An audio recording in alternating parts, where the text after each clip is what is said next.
Bonjour, dans cette capsule, nous allons parler brièvement de maladies transmises sexuellement. Alors, depuis quelques années, on a remplacé graduellement le mot MTS, maladie transmise sexuellement, par le mot ITS pour infection transmise sexuellement. Ce changement n'est pas banal. Il indique que les maladies transmises sexuellement ne se présentent pas toujours comme des maladies avec des symptômes, des malaises. Alors, c'est pour ça qu'on utilise le mot infection. Une infection peut se transmettre de façon silencieuse. Donc, l'individu peut ne pas ressentir de malaise ou se sentir malade et être en mesure de transmettre cette infection à ses partenaires sexuels. Avec les années, on a également ajouté la distinction entre une ITS et une ITSS. On a donc ajouté un deuxième S à ITS. C'est pour signaler, parmi toutes les infections transmises sexuellement, celles qui peuvent se transmettre non seulement par voie sexuelle, mais également par le sang. Donc, le VIH, le fameux virus de l'immunodéficience humaine qui donne le sida, est une de ces maladies qui peut être transmise autant par contact sexuel que par contact avec des produits sanguins contaminés. Alors, parmi les ITSS, on en a qui sont bien connus. Donc, en plus du VIH, on a les hépatites, on a également le virus du papillome humain, le VPH, qui peuvent être transmis également par des produits sanguins. Plusieurs types de micro-organismes sont en mesure de donner des maladies transmises sexuellement.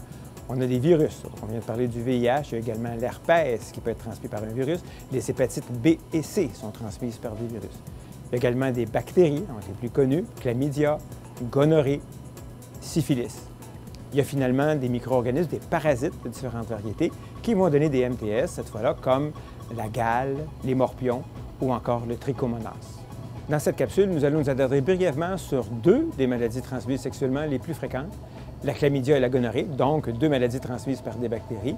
Donc, ce sont les infections les plus fréquentes. Ça atteint surtout les jeunes gens entre 20 et 30 ans et ce sont des maladies qui coexistent souvent chez le même individu.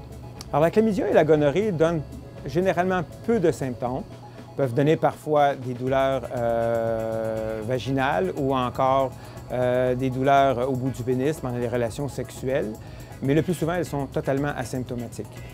La chlamydia et la gonorrhée sont des infections qui affectent surtout les adolescents et les jeunes adultes.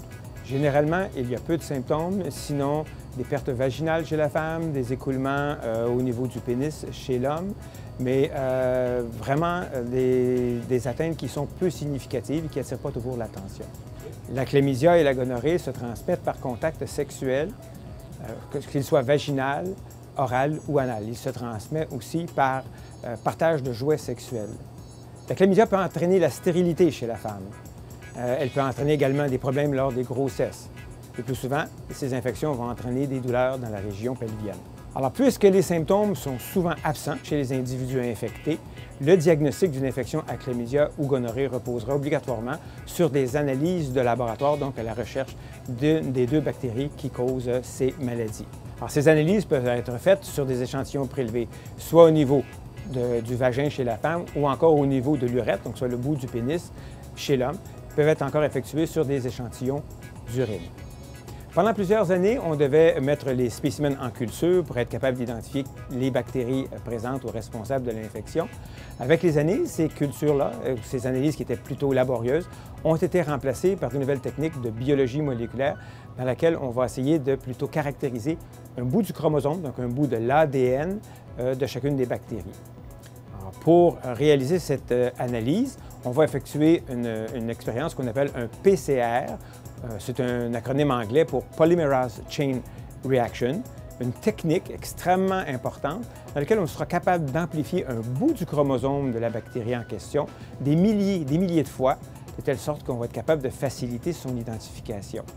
Alors, ce PCR-là, c'est vraiment la technique de base de toutes les méthodologies de biologie moléculaire qu'on utilise aujourd'hui, que ce soit pour les tests de paternité, les analyses en médecine médico-légale, pour toute une série de maladies en laboratoire. Alors, si le diagnostic peut être posé par l'identification via le PCR, pour la gonorrhée, on va parfois être obligé de recourir à la vieille culture, mais cette fois-là, pour être capable d'identifier quels antibiotiques pourront être utilisés pour le traitement. Donc, l'antibiogramme permet d'établir quels sont les antibiotiques auxquels la bactérie, donc la gonorrhée, va être résistante ou sensible. Et évidemment, le médecin choisira parmi les médicaments ceux auxquels la bactérie sera sensible.